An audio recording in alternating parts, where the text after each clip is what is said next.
Yang ini datang daripada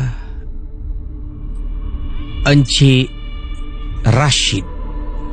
Beliau menceritakan kejadian ini berlaku ketika saya pergi memancing dengan kawan saya. Kami berdua pergi memancing, Casey. Yang amat menakutkan terjadi bukan dekat laut. Bila saya sampai dan pulang ke rumah, saya dengan teman saya ni, kami buddy memancing sejak zaman sekolah dahulu. Kami berkawan lama, Casey. Sekolah rendah, masuk ke sekolah menengah, sampailah dah ada anak, kami tetap akan luangkan masa untuk keluar memancing. Lazimnya memancing ni pada hujung minggu. Kalau ahli keluarga saya ni, mungkin isteri dengan anak-anak ada rancangan, saya tak dapat ikut, saya akan ajak dia keluar. Ataupun waktu malam, Casey. Waktu malam yang mana kita dah habis urusan kerja, urusan keluarga, saya akan jumpalah teman saya, sahabat rapat saya ni. Kita akan keluar memancing. Dan biasalah, kalau dah member lama ni, kalau dah jumpa, Casey, kita ni walaupun dah berusia, dah ada anak. Bukan satu, saya ada 2 orang anak, teman saya ada 3 orang anak. Walaupun dah jadi bapa dah, tapi kalau jumpa, perangai sekolah menengah masih lagi ada. Inilah keistimewaan jadi lelaki, Casey.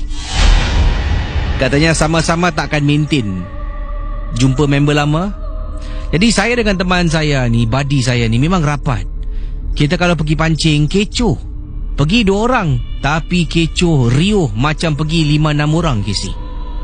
Nanti kalau memancing ni, kita akan ketawa, kita akan bercerita. Dan kita ni memang tak ada perasaan takut bila keluar memancing ni. Tak adalah cakap tempat ni keras, tempat ni kena diam-diam, tempat ni macam tu. Tidak. Ada kalanya kita rasa sesuatu, tapi kita cuba tolak tepi. Sebab kita keluar ni nak memancing, bukanlah keluar nak mencari hantu. Jadi sampaikan, bila kita memancing, ajak lagi beberapa orang rakan lah. Ada individu rakan kita ni menegur. Katanya, korang 2 orang kalau memancing ni, dekat tepi laut, jangan bising-bising. Petua dia, jangan bising, nanti susah nak dapat ikan. Yang kedua, mulut ni kena jaga, jangan banyak sangat celoteh, celupa. Sebab maaf cakap, Casey, saya kan kata saya dengan buddy saya yang lama ni sekolah rendah, Casey. Sekolah menengah pun sama, dah ada anak. Kita kalau berbual, mesti ada imbuhan-imbuhan perkataan bahasa kesat. Itu dah terbiasa, Casey. Tapi hairan, bila bercakap dengan isteri depan anak-anak, tak ada pula terkeluar kata-kata ni, boleh dikawal. Tapi bila jumpa member, semua terkeluar. Jadi pernah kita memancing, ajak kawan yang lain dan kena tegur lah. Kau ni dekat tepi laut, janganlah menggunakan perkataan-perkataan yang kesat ni. Tak baik, tak senonoh lah. Jadi dah selalu gunakan. Memang susah, Casey, nak cakap tak boleh. Memang susah. Jadi dipendekkan cerita, satu hari tu saya dengan teman saya, kita tengah memancing ni. Kita pancing dekat tepi pantai. Dah pacak pancing tu, kawan saya ni dipanggil, Rashid, apa? Sini. Ini kejadian memancing yang diceritakan. Ini sekali lagi peringatan pada semua. Adakah ia benar ataupun tidak?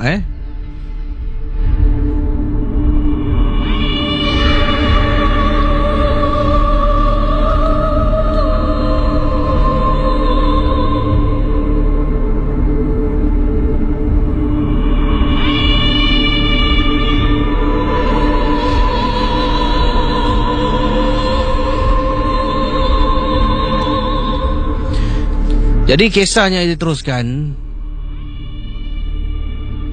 Sedang memancing pada waktu malam, berdua dengan sahabat buddy beliau.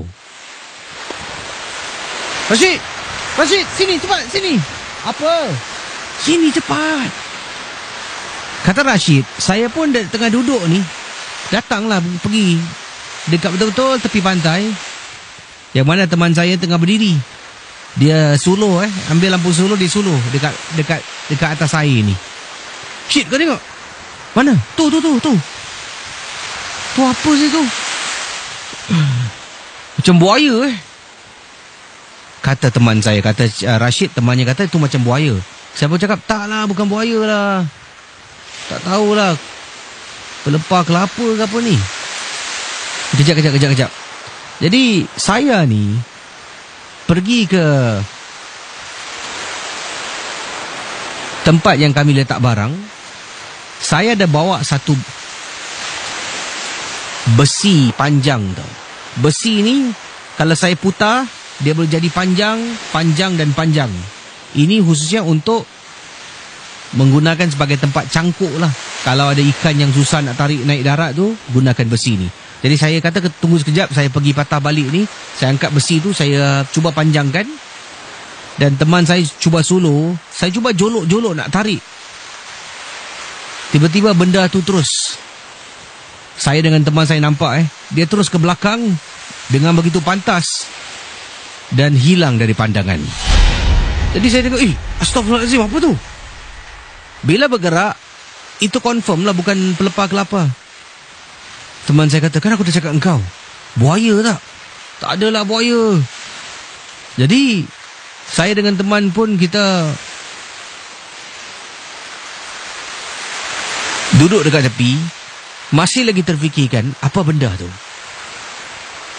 Pendengar Ria 897, kata orang kalau kita pergi tepi pantai, kita pergi laut, kalau ternampak benda yang pelik-pelik, jangan kita buka mulut nak menegur. Jangan.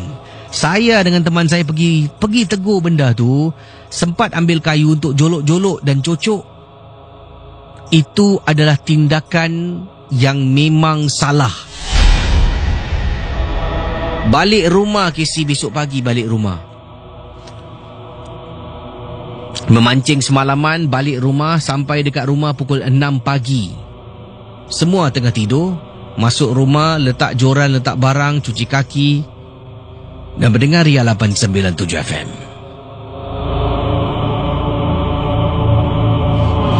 Malam tu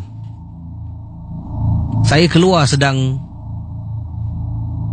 keluar, katanya di sini sedang isteri saya di rumah dengan anak saya 2 orang.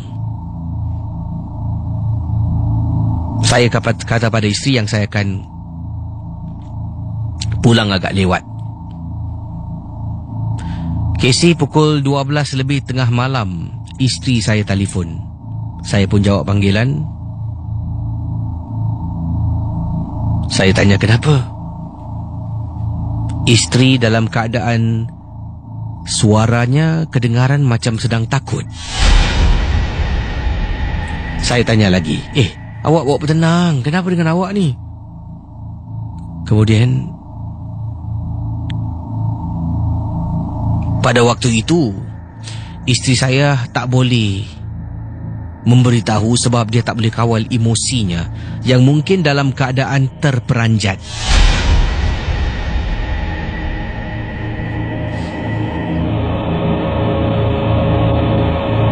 Pendengar Ria 897 FM. Setelah saya tenangkan dia, dah okey, dia pun baru bercakap dengan saya. Kata Encik Rashid, isteri saya memberitahu saya, dalam rumah dekat sofa ruang tamu, dia nampak ada 3 perempuan rambut panjang tengah duduk dekat sofa.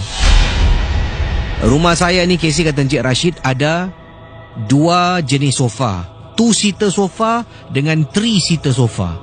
Sebelah menyebelah, di tengah-tengah dan depan kerusi tu ada meja lah. Jadi isteri saya kata dia terbangun kerana dia terperasan dekat ruang tamu macam ada orang. Apabila dia bangun, mengambil cermin mata, menghampiri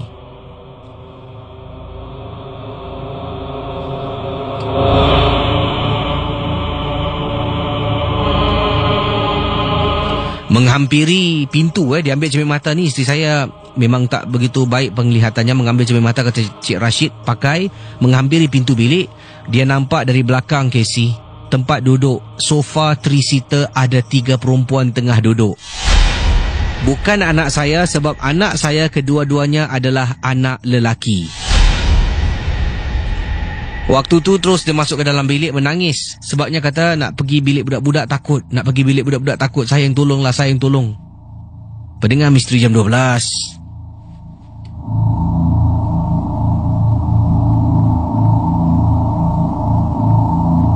Saya hanya mampu menasihatkan isteri supaya jangan takut, jangan pandang. Itulah. Paling-paling ajak dia keluar, pergi minum.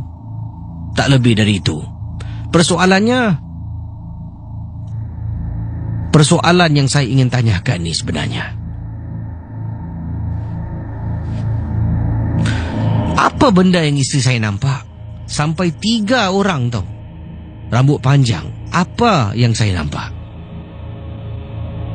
Dan bagaimana benda ni boleh datang? Itu akan saya cerita di lain kesempatan, sebab kisah saya ni memang panjang. Lebih kurang 20 minit, 30 minit.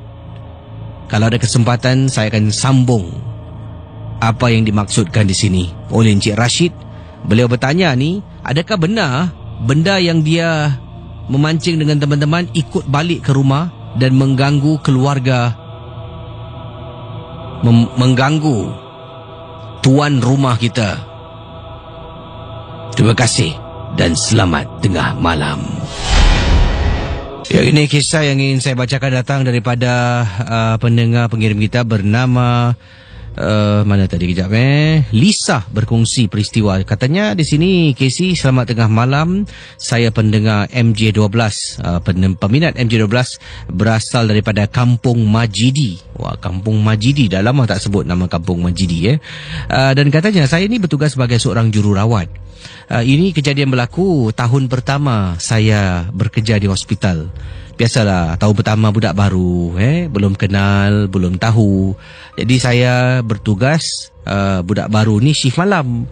Sebab kenapa shift malam? Sebab budak baru shift malam ni memang tak banyak kerja kena lakukan seperti jururawat yang bertugas pada shift pagi dan petang. Malam ni agak mudah sedikit lah. Sebab tu saya sebagai yang baru ni diletak pada waktu malam. Dipendekkan cerita, saya pernah bercakap dengan seorang makcik, yang mana makcik ni sebenarnya dah meninggal dunia. Sumpah pada waktu itu saya tak tahu.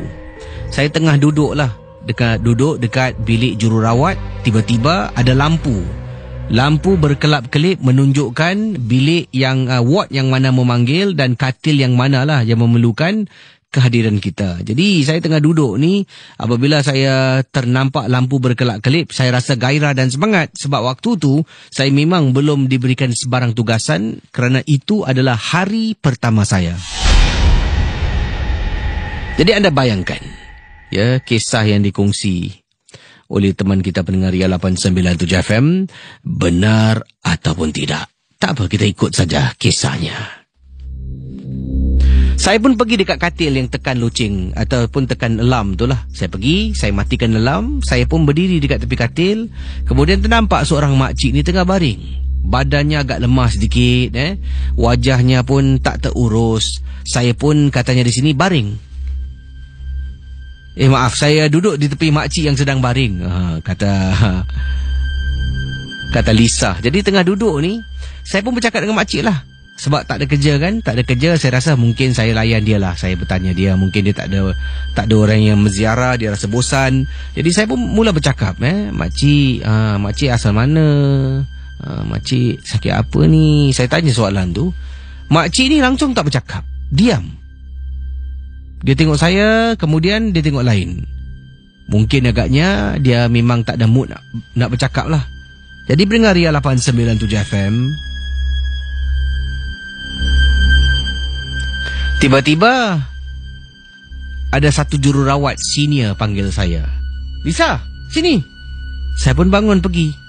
Jalan dekat dia. Ini tolong pergi buat check blood pressure, tekanan darah dekat pesakit dekat ward ni dengan ward ni dengan ward ujung tu. saya diberikan tugas untuk periksa tekanan darah pesakit-pesakit yang ada dalam ward. Sebelum pergi, katanya di sini, nurse jururawat ni tanya saya, engkau duduk dalam tu, kau nak buat apa? Saya pun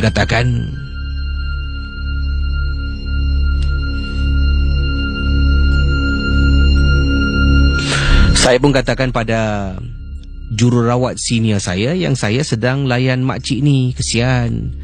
Saya harap bila saya bercakap dengan dia tu, dia taklah rasa bosan. Jadi teman saya cakap, kau cakap dengan makcik mana? Katil sebelah 74B. Tak, aku cakap dengan makcik katil sebelah 75B.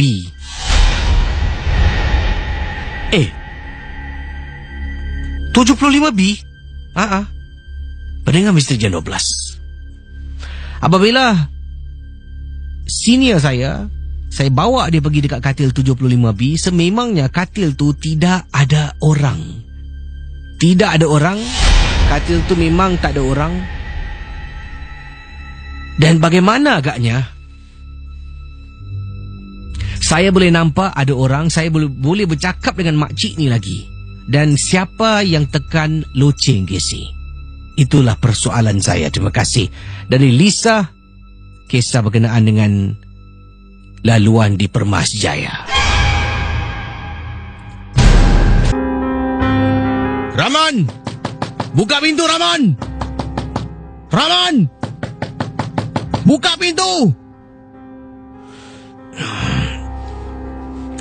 Hei, apa yang kau marah-marah ni? Ya Allah, pukul 1 pagi. Hei Rahman, kau dengar sini. Mana isteri kau? Isteri aku dalam bilik lah, tidur. Bukan macam kau. Pukul 1 ni. Engkau ada apa hajat dia datang marah-marah kat rumah aku? Hei Rahman, aku nak jumpa isteri kau. Mana isteri kau? Cepat Rahman. Mana? Kasih aku masuk. Jangan. Kasih aku masuk.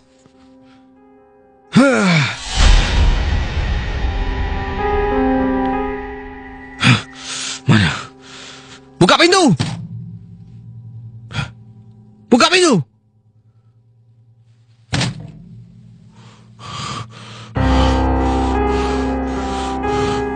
Rahman, kau tengok isteri kau tengah buat apa ni?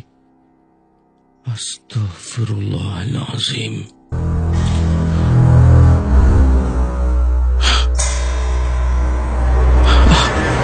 Apa yang awak buat ni? Abang, jangan masuk campur.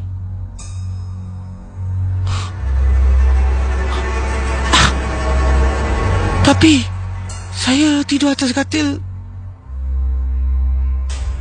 Sebelah saya ada awak kan?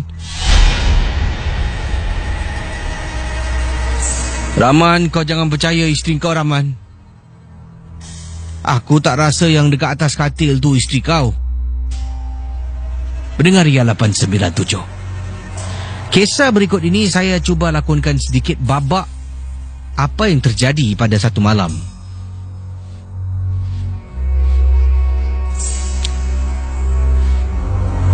Encik Zarif, bukan nama sebenar, nama samaran yang digunakan di sini, telah pun menyerang datang ke rumah Encik Rahman. Mereka ni adalah jiran tapi Encik Rahman jiran tingkat atas. Encik Zarif adalah tingkat bawah. Tak nak beritahulah tingkat berapa. Dan Encik Zarif datang pukul 1 pagi, ketuk pintu rumah Cik Rahman macam nak pecah. Cik Rahman buka dengan perasaan terperanjat. Tengok jirannya tiba-tiba marah-marah tengah cari isteri. Mana isteri kau Rahman? Mana isteri kau? Isteri aku tengah tidur, bukan macam kau. Menurut kisah yang saya baca, saya kongsi dengan anda ni, sedangkan Cik Rahman dapat mengesahkan isterinya tengah tidur dengan dia. Alangkah terkejutnya apabila kawannya bernama Zarif ni melulu masuk, menolak Rahman tepi, melulu masuk ke dalam rumah dan menendang pintu, sebuah bilik ni mendapati istrinya dekat dalam. Jadi apa yang istrinya sedang buat ni, yang membuat Encik Zarif marah, membuat Encik Rahman terperanjat, terkejut? Inilah yang ingin diceritakan dalam Misteri Jam 12.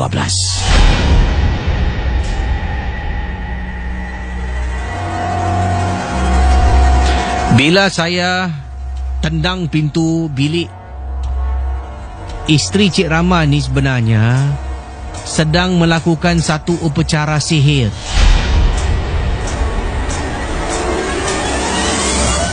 Dan benda ni dia buat terhadap isteri saya, Casey. Isteri saya terkena rasukan. Saya dapatkan bantuan pakar pertama. Saya tanya pada pakar ini kata ini adalah perbuatan orang. Ada orang tak puas hati, perbuatan orang. Saya tanya siapa, dia tak boleh beritahu. Kata tak boleh beritahu. Saya lupakan pakar ni, panggil pakar satu lagi. Saya tanya dengan dia dan saya buat muka kesian. Saya tanya, Zarif bertanya. Saya nak tahulah siapa punya angkara ni membuat isteri saya sampai jadi macam ni. Mula-mula dia tak nak beritahu, tak nak punya. Akhirnya dia beritahu, dia katanya, awak ada jiran ke nama Rahman? Dan tak perlu lagi lah nak cerita panjang. Bila dia cakap awak ada jiran ke nama Rahman, saya terus ambil tindakan. Pergi ke rumah Rahman, kata Zarif, ketuk pintu, suami buka, saya marah. Suami tak percaya, ingatkan isteri tengah tidur dengan dia dekat atas katil. Padahal itu adalah taktik sihir yang digunakan oleh isterinya untuk memperdaya suami dan memperbodohkan suami. Isteri saya kena teruk, Casey, dekat rumah. Bila bak panas, kalau sejuk sangat. Tak perlu saya kongsi dengan anda apa yang berlaku. Bila masa terdekat saya akan kongsi dengan anda lah. Dan bila masuk tu, kata Cik Zarif, ternampak isteri Cik Rahman tengah duduk bersila dekat atas lantai, beralaskan kain berwarna hitam. Ada tempat bara api lagi. Dia telah pun mengenakan sihir terhadap isteri saya. Kerana apa agaknya? Saya tak naklah sebutkan. Ini adalah urusan peribadi. Tapi yang ingin saya menarik perhatian Casey adalah,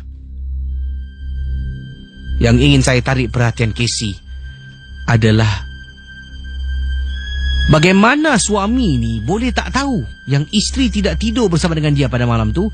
Bila saya dengar dia mengatakan, dia terperanjat. Tadi bukankah isteri aku tengah tidur dekat atas katil dengan aku? Takkan hanya dalam masa 3 minit paling lama dia boleh bertukar, masuk bilik sebelah dan melakukan upacara sihir dalam rumah. Jadi sedikit sebanyak anda dah tahu kisah berkenaan dengan pengirim-pengirim yang mengirimkan email kepada saya. Boleh hubungi saya di 669-11897. Silakan 669-11897.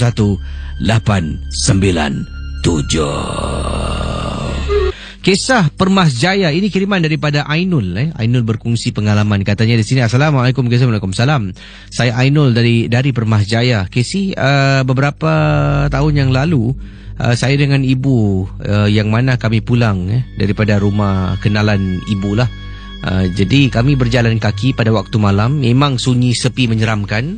Tapi itu adalah cara yang paling mudah dan senang berjalan kaki. Sebabnya rumah kenalan ibu ni tidak jauh daripada rumah kami, dekat kawasan Permas Jaya.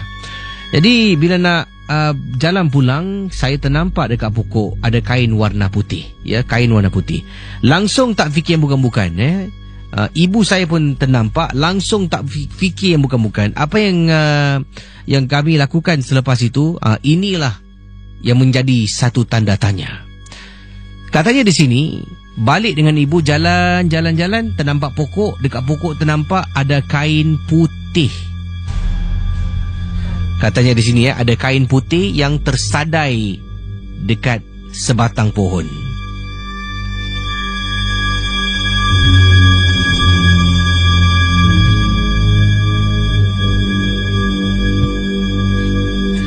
Saya dengan ibu saya berdiri dan memerhatikan kain putih itu, tengok dari mana hujungnya kain, di mana hujungnya kain putih ni tak nampak apa-apa pun, ya, langsung tak nampak apa-apa kain berwarna putih. Mungkin dekat ujung tu tersangkut pada dahan ke, ataupun mungkin dekat ujung tu adalah Pontianak. Sebab kata ibu saya, Pontianak ni kalau kita curi selindang yang dia pakai, kita boleh jadi kaya.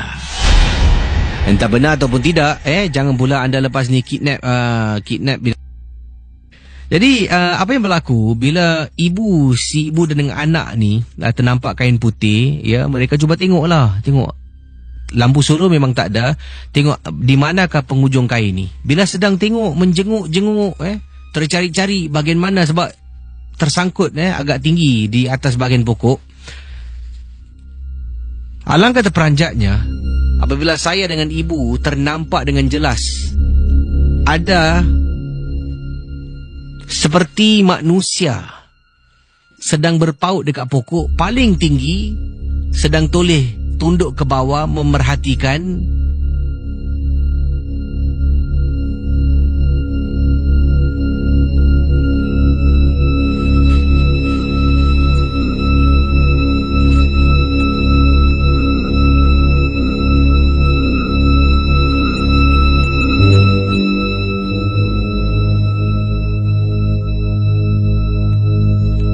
Baik, kita kembali pada kisah ni. Dikatakan di sini, bila ternampak dia dengan ibunya ternampak kain putih dekat atas tu, dia cuba cari dekat ujung tu lah. Mungkin ada nampak sesuatu. Memang benar ternampak sesuatu, susuk tubuh seperti manusia sedang berpaut dekat dahan, bahagian atas dahan pohon di Permas Jaya. Bila ternampak benda tu, saya dengan mak saya dengan segera buka langkah 1000, lari lintang pukang KC nak meninggalkan kawasan yang difahamkan. Jadi sampai dekat depan pintu rumah, mak tak kasih masuk dulu. Mak kata jangan masuk rumah dulu. Saya tanya kenapa? Mak cakap nanti dia ikut masuk rumah, tak nak keluar, masalah. Jadi sekarang nak buat apa? Jadi mak pun ajak saya pergi belakang rumah. Dekat belakang rumah ada pipe. Jadi kita tanggalkan sepatu, kita ambil wuduk KC. Ambil wuduk, dah habis ambil wuduk, barulah kita masuk rumah melalui pintu belakang dapur. Saya nampak dengan jelas, mak saya pun nampak dengan jelas, walaupun harganya agak katanya di sini mahal dikongsi sama di Permas Jaya, yang mana adakah benar kalau mengikut apa yang dikirimkan oleh teman kita, kalau seseorang itu mendapat selindang Pontianak, dia boleh jadi kaya. Pernah tak anda mendengar perkara ini? Selindang Pontianak. Pontianak pun pakai selindang. Bagaimana agaknya saudara? Kita akan berehat seketika. Kisah akan kembali sebentar nanti. Kisah yang ingin saya bacakan pada tengah malam ini datang daripada Saifuddin yang berkongsi beliau sedang bertugas pada waktu malam sebagai pengawal keselamatan. Ini berlaku dekat kawasan di Tuas. Saya pada malam tu selalunya bertugas bersama dengan seorang sahabat. Tapi pada malam yang dimaksudkan, sahabat saya telah pun menelpon saya yang dia telah diletakkan, telah pun dipindahkan tempat dia menjaga pada malam itu, hanya untuk malam itu saja, untuk jaga tempat lain lah. Oleh kerana tempat lain ni ada 2 pengawal keselamatan tidak dapat datang akibat ada yang ambil cuti dan sebab-sebab tertentu. Jadi oleh kerana teman saya ni, sahabat saya dah beritahu saya lah, yang lebih awal lagi, yang dia tak dapat bersama dengan saya pada malam itu, dia kena pergi tempat lain. Saya terpaksalah menjaga sebuah factory ni dekat Tuas, seorang diri katanya.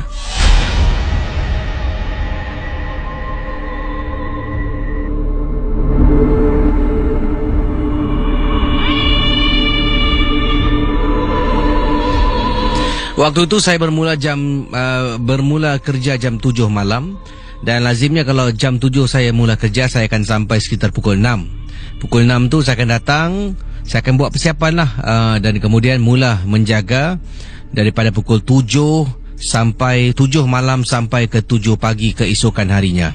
Peristiwa yang menakutkan ini berlaku waktu itu sekitar jam 10 malam.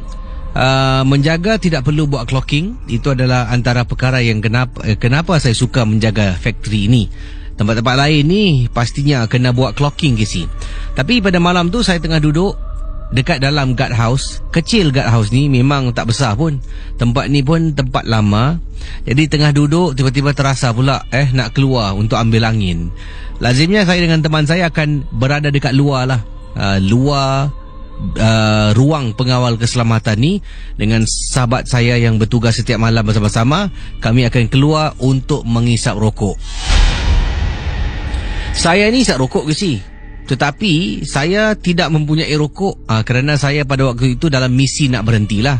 Tapi kalau ada member saja, saya kan sambil-sambil saya isap sebatang berkongsi dengan dia. Dan sambil-sambil dekat luar tu kita akan berceluti lah, berceluti tentang apalah, daripada berceluti tentang kehidupan, tentang keluarga, tentang politik, tentang tu, tentang ni, macam-macam kita akan duduk bercakap. Jadi pada malam tu saya seorang diri, saya terasa macam nak keluar ambil angin. Memang tak ada rokok dan tak isap rokok. Saya pun keluar dekat luar tu. Saya jalan lah ke hulu ke hilir depan pintu pagar besi sebuah bangunan factory yang saya jaga ni. Saya jalan terus, kemudian patah balik. Saya jalan terus, saya patah balik. Alangkah terperanjatnya apabila saya ternampak dekat dalam bilik pengawal keselamatan yang tempat saya duduk ni. Saya nampak dekat dalam tu ada susuk tubuh. Casey, nampak dengan jelas benda tu betul-betul dekat belakang hujung, yang mana kawasan tu adalah tempat kita letak barangan-barangan seperti beg. Kelihatan ada susuk tubuh yang tinggi lampai sedang berdiri dekat sudut yang agak gelap. Bila saya ternampak ni, saya tengah jalan ujung patah balik. Saya kalau tak silap kali keempat atau 5 saya jalan ujung patah balik. Saya terpandang dalam tempat bilik pengawal keselamatan. Ternampak individu ni yang mana tubuhnya memang kurus kering, tangan halus, kaki halus dan tinggi lampai. Ia membuat saya terperanjat. Dalam hati tertanya, apakah benda tu? Apakah benda yang saya nampak?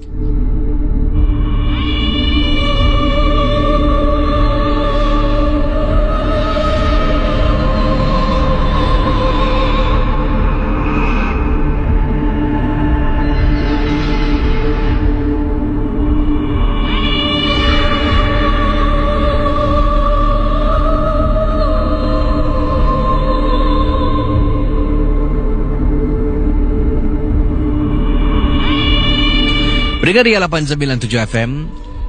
Waktu tu saya dah takut nak masuk balik dalam bilik pengawal keselamatan. Saya masih berada dekat luar seorang diri. Apa yang saya buat?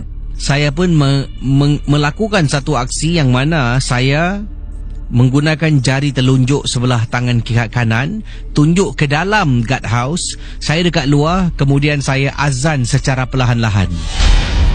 Casey, bila saya buat macam tu, saya pandang lagi dan tenung lagi dekat dalam guard house ataupun dalam bilik pengawal keselamatan. Dah tak ada susuk tubuh yang saya nampak awal tadi. Saya tengok, perhatikan dekat tingkap ni. Okey, dah tak ada, dah clear. Okey. Saya pun masuk balik dalam, tutup pintu, Casey. Masuk balik dalam bilik pengawal keselamatan, tutup pintu, lampu semua saya buka. Sebab waktu saya keluar tu hanya satu lampu yang menyala. Saya buka semua lampu yang ada dekat dalam bilik pengawal keselamatan. Dari hujung sampai hujung boleh nampak terang. Tak adalah sudut-sudut yang gelap seperti yang saya keluar awal tadi. Berada dekat dalam, saya rasa amat terselamat, Casey. Dah tutup pintu, dah kunci, tengah duduk relax. Kemudian saya keluarkan handphone, tengah main handphone. Tiba-tiba ada orang, Casey, cakar tingkap. Waktu tu saya tak berani nak toleh, tapi kedengaran memang menyeramkan, meremang bulu roma saya ketika saya sedang duduk di dalam bilik pengawal keselamatan. Sepanjang malam, Casey, sampailah pukul sekitar katanya di sini sekitar jam 7 pagi, yang mana mereka yang bertugas pada waktu pagi mengambil alih tempat saya. Saya duduk dekat dalam, langsung tak keluar. Walaupun nak terkucil pergi tandas, nak pergi ke tandas, saya tetap tahan sampailah yang kerja pukul 7 tu sampai. Saya pun akhirnya dapat pergi tandas untuk buang air kecil. Pendengar Ria 897 FM, itulah pengalaman yang seram yang pernah saya alami ketika bertugas. Ada sesuatu yang datang untuk menziarahi saya. Baik, kisah ini datang dari Dahlia yang berkongsi satu peristiwa. Katanya di sini kisah ini saya nak berkongsi tentang arwah nenek saya yang meninggal dunia. Saya rapat dengan arwah nenek. Dan sebelum arwah nenek meninggal dunia, arwah nenek ada berkata sesuatu pada saya, yang mana yang mendengar tu ada beberapa orang, pakcik dengan makcik saya turut dengar, dan pakcik dengan makcik saya tahu tentang kejadian yang akan berlaku. Pak Long saya dah pun memberitahu amaran, beritahu pada ibu saya, kata Dahlia, yang mana saya ada dengar lah, tapi tak tahu kisah yang lebih lanjut. Apa yang berlaku ketika arwah dalam keadaan nazak memanggil saya beberapa kali, Lia, Lia, Lia.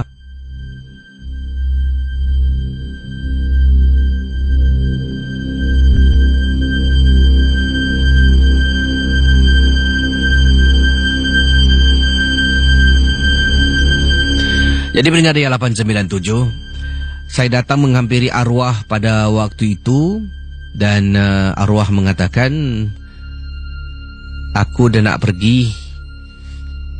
Nanti kalau aku datang, tolong kasih aku masuk.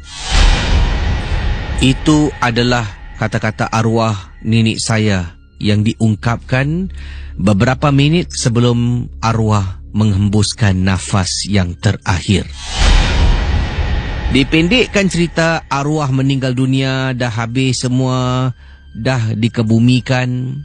Pak Long saya memberitahu ibu, Pak Long saya memberitahu saya. Waktu itu usia saya hanya 13 tahun, kata Dahlia. Hanya 13 tahun.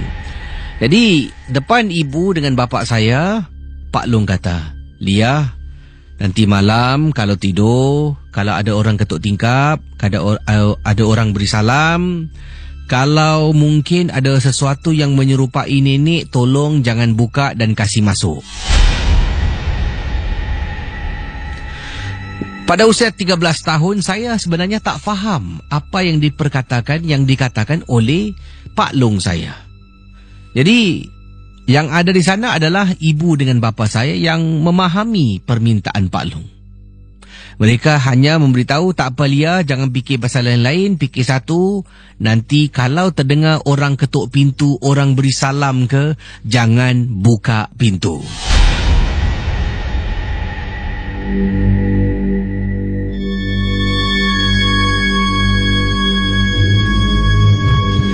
Jadi malam pun tiba, saya pun tengah tidur, tengah baring nak tidur.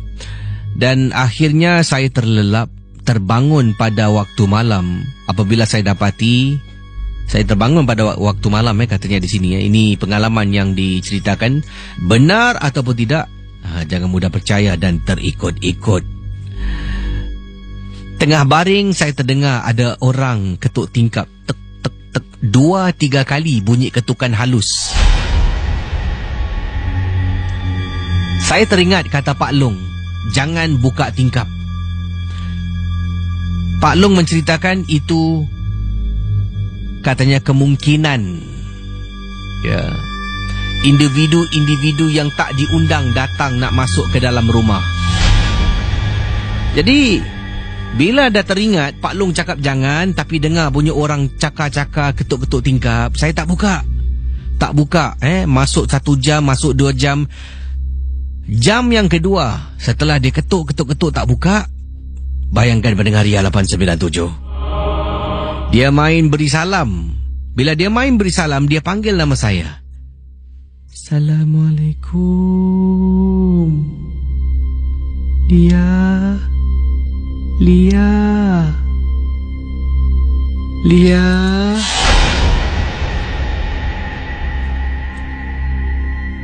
Ni nenek datang, Lia. Lia, buka. Lia, buka tingkap, Lia. Kata Lia pada waktu itu dia dengar dengan jelas suara yang menyeramkan, tetapi serupa dengan suara arwah nenek. mengatakan nenek datang Lia, nenek datang buka tingkap Lia. Dan saya telah pun membuat keputusan tidak akan membuka tingkap sampailah ke saat ini. Assalamualaikum KC. Waalaikumsalam. Saya adalah pendengar MJ12 yang meminati rancangan ini sejak 3 tahun yang lalu. Saya ni adalah bekas penggali kubur. Kalau cakap tentang penggali kubur ni, tak adalah gali kubur pakai cangkul KC. Kita ni menggali kubur zaman moden ni menggunakan jentera. Takkan nak gali kubur pakai cangkul. Bila nak habis. Jadi kata Cik Sabri, pengalaman saya ni ketika saya sedang melakukan kerja menggali kubur. Pada waktu itu sekitar waktu petang waktu petang saya seorang diri menggunakan jentera lah untuk tengah gali kubur. Dan apabila tengah gali ni, tiba-tiba saya terdengar bunyi suara macam orang menyanyi KC. Waktu petang hari dekat tapak tanah perkuburan Islam. Ini di salah sebuah tapak tanah perkuburan Islam di Johor lah. Saya tak nak sebutkan dekat mana lah walaupun ditulis lah. Jadi anda bayangkan, katanya Cik Sabri, saya tengah gunakan jentera ni, tengah korek pasir, korek tanah, keluarkan tanah untuk membuat liang lahat tu lah. Tiba-tiba dengar bunyi orang macam sedang menyanyi.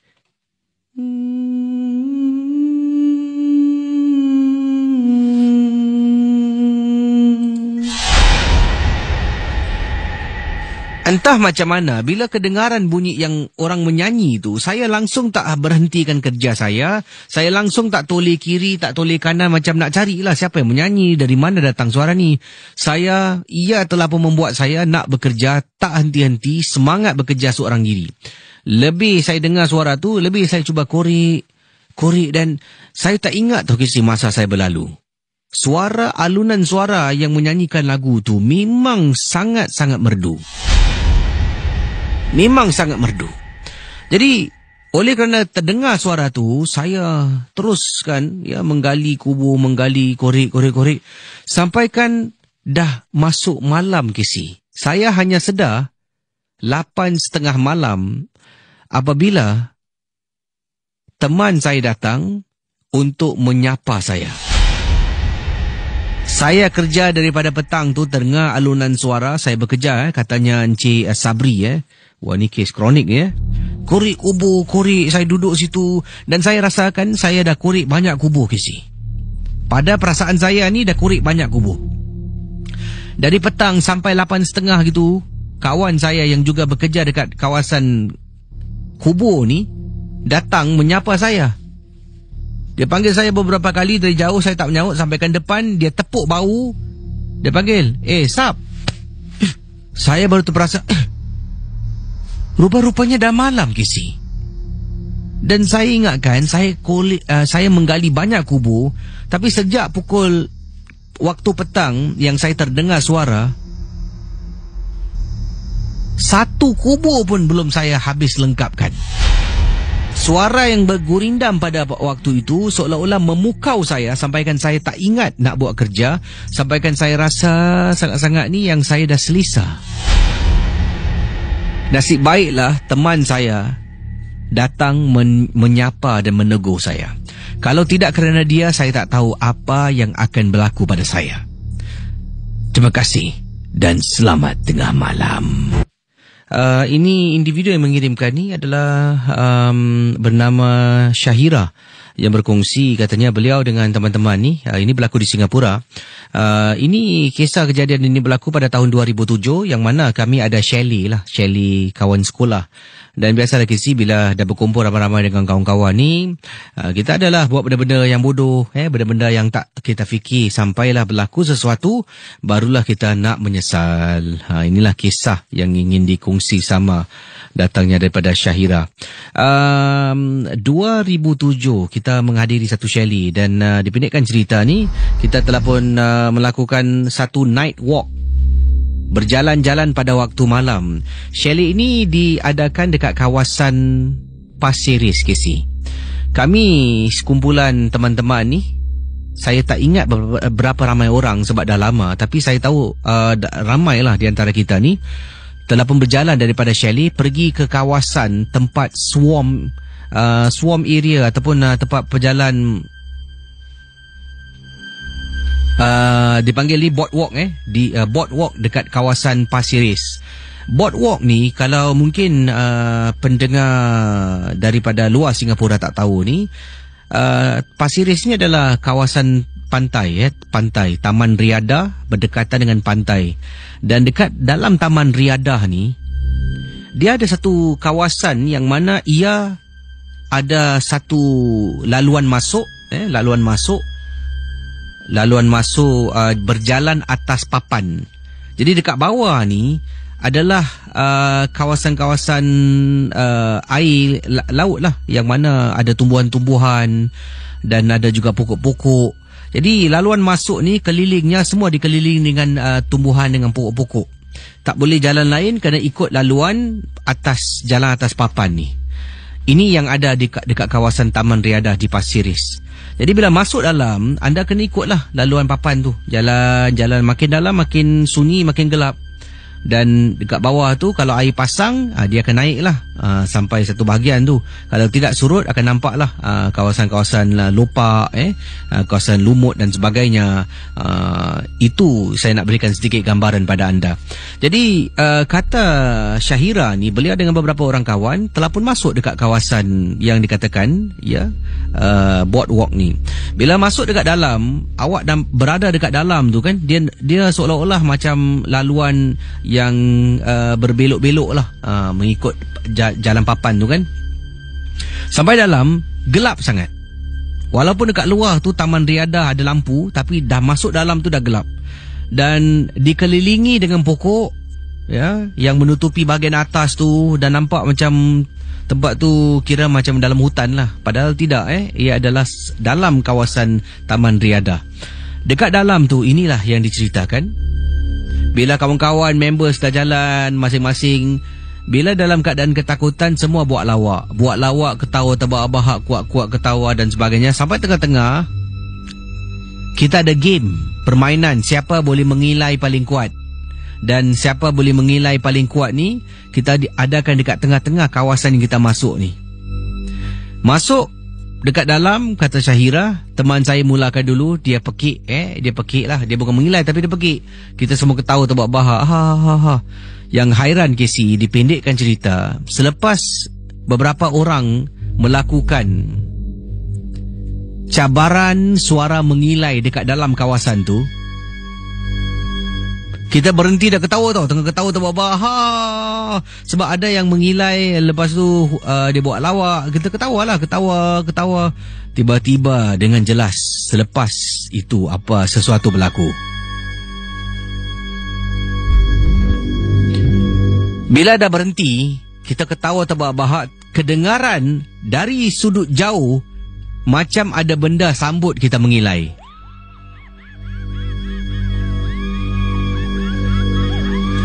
Daripada semua kecoh, bising, ketawa terbahak-bahak, semua serentak diam, terdiam bila terdengar suara mengilai yang datangnya jauh dekat dalam kawasan boardwalk di Pasiris Park. Saya ingat pada waktu itu, tahun 2007. Semua terdiam. Dan tiba-tiba kita ni yang berdiri agak jauh antara satu sama lain menjadi rapat. Semua tiba-tiba rasa takut. Kita pun mula jalan ke depan. Jom keluar. Aku tak sedar hati ya. Jalan lah, teruskan. Ikut papan tu jalan. Nanti. Kata Syahira kepada teman saya.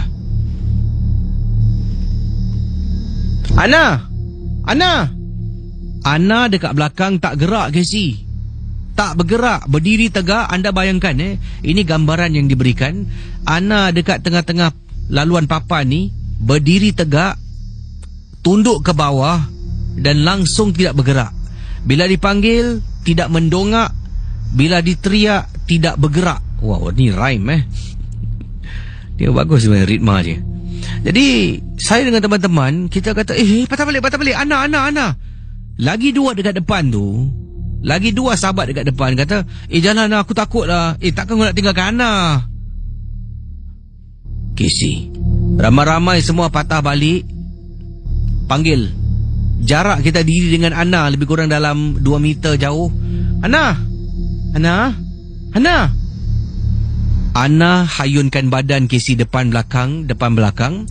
Apabila saya dengan teman-teman nampak, kita terperanjat. Casey cuba berdiri tegak. Dan Casey cuba tunduk ke bawah. Tangan kiri dengan kanan di bahagian kiri dengan kanan tubuh Casey. Dan Casey cuba hayunkan badan ke depan belakang beberapa kali. Casey cuba buat. Kemudian Casey cuba makin lama makin menunduk, Casey cuba buat makin lama makin menunduk dan jaraknya semakin turun seperti 45 darjah. Itulah yang teman saya bernama Ana, dia hayunkan badan depan belakang sampai satu sudut yang kita tengok manusia tak boleh buat benda ni. Kakinya Ana masih lagi melekat di atas papan boardwalk tu dan tubuhnya yang bergerak depan belakang sampaikan seolah-olah seperti 45 darjah. Casey, saya kalau jelaskan memang susah, very scientific nak explain. Kalau Casey nampak adalah tempat dalam hutan, gelap, Casey bunyi cingkrik yang kuat. Kita ni semua perempuan, dia seorang dekat situ. Casey, itu dah memang menyeramkan. Kita tak tahu nak buat apa. Masing-masing takut nak pegang, nak panggil Ana. Semua takut, termasuk diri saya. Kebetulan pada waktu itu, kita terdengar bunyi orang ketawa terbahak-bahak. Orang sedang ketawa sambil berbasikal. Dengar dengan jelas sebab ia berlaku dekat luar kawasan boardwalk tu. Kita ramai-ramai kata, tolong, help, tolong. Bayangkan pendengar dia 897. Dalam keadaan terpekik-pekik minta tolong. Suara yang berbasikal dekat luar tu tiba-tiba menyaut Casey. Dan mereka dipendekkan cerita masuk ke dalam mencari kami, akhirnya ketemu. Dan inilah orang-orang yang tolong adalah beberapa pakcik-pakcik yang memancing. Yang baru nak pergi memancing ni datang membantu kita. Nasib baiklah Ana tu dapat diselamatkan, dapat dibawa kami semua keluar ke tempat yang lebih selamat. Pengajaran dari sini yang kita pelajari adalah bila kita dah bersatu dengan kawan-kawan, tolonglah jaga keselamatan dan jangan terlampau happy sangat. Inilah kiriman daripada Syahira yang juga memberikan nasihat. Beliau kesal perbuatan nasib baik ada orang lalu. Kalau tak ada orang lalu, saya tak tahu ceritanya bagaimana agaknya yang boleh saya kongsi dengan Casey. Terima kasih dan selamat tengah malam.